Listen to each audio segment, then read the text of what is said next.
Gurugu, one of the riverine communities in Uzowani local government area of Enugu State, is usually affected by flood waters, and the losses are innumerable. Although the state and federal government and non-governmental organizations have shown up with palliatives after the flood encounter, it's nothing to compare to lives and property lost to flooding. We are farmers. I can see.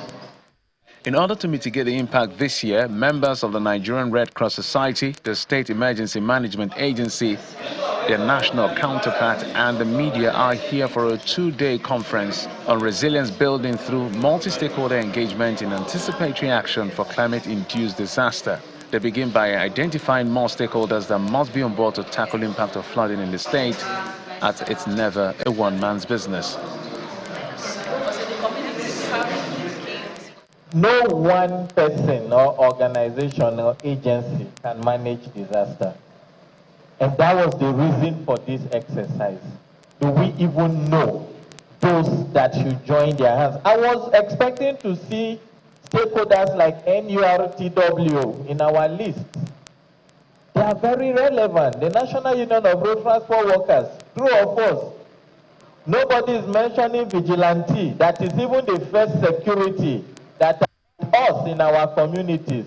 Sometimes when this water starts coming at midnight, they are awake.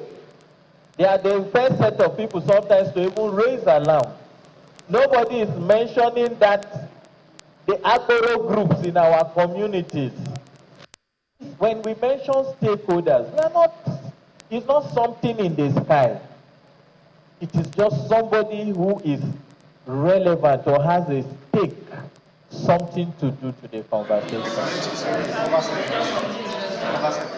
Other participants believe that a lot of difference can be made if the federal and state emergency management agencies become more proactive in disaster management. The rainy season is here already, and soon this thing occurs every year. It occurs annually, and in fact, on the spot assessments we've carried out, this thing has destroyed a lot of properties. It has cost them their livelihoods. It has even led to death of these community dwellers. So it is a serious matter, and we must have to go back and do what we are supposed to do to prepare for these floods so as to reduce the impact on these community dwellers.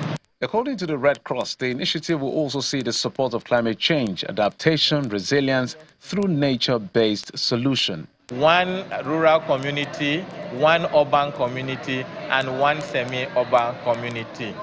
Now, the implementation of this anticipatory action will see us developing a gender-sensitive early action protocol.